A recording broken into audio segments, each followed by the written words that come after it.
જય સ્વામિનારાયણ મહારાજ દયાળુ રાજી રહેજો.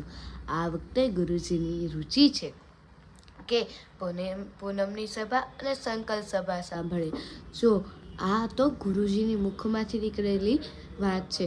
ગુરુજીના મુખમાંથી એટલે મહારાજના મુખમાંથી.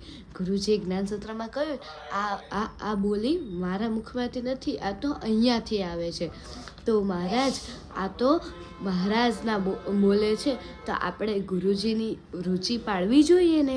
તો એની માટે મોબાઈલમાં પણ આવે છે, smvs.com આવે છે અને ટીવીમાં 551 નંબરમાં આવે છે. મારી એવી રુચિ છે કે તમે બધા જ સાંભળો અને ઘરના સભ્યોને પણ સંભળાવો.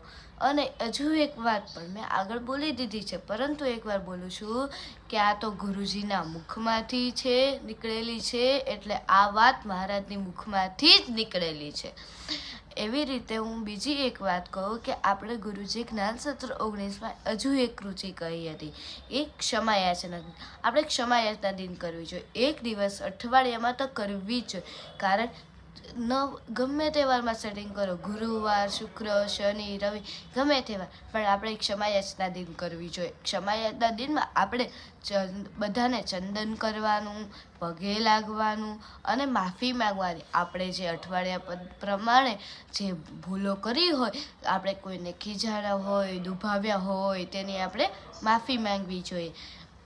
હવે હું તો એટલી આશા રાખું છું કે તમે બધા જ કરશો, કારણ કે આ તો ગુરુજીની રુચિ છે. ગુરુજીને અધ્ધરથી ઝીલવાની હોય ને મુક્તો, તો તમે બધા આ કરો એવી મારી આશા છે. જય સ્વામિનારાયણ. અને હજુ એક પણ વાત છે કે બધાને દયાળુ કહીને બોલાવવાના. આ વખતે તમે સભા સાંભળી હોય તો એમાં ગુરુજી હજુ એક આજ્ઞા કે બધાને દયાળુ કહીને બોલાવવાના. અને જ્ઞાનસૂત્ર પણ માં કીધું હતું કે દયાળુ કે કોઈને પણ બોલાવાય દિવસમાં 100 વખત દયાળુ શબ્દ વાપરવાનો. કે જય સ્વામિનારાયણ દયાળુ. ફોન આવે તો એમ કહેવાનું જય સ્વામિનારાયણ મહારાજ, બોલો શું કામ હતું, એવું નહીં બોલવાનું. આપણે એવું કહેવાનું જય સ્વામિનારાયણ દયાળુ રાજી રહેજો, એવું કહેવાનું.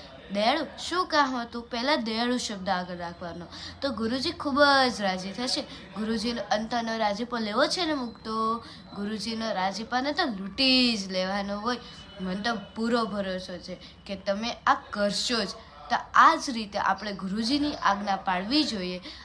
એ રીતે મારા જય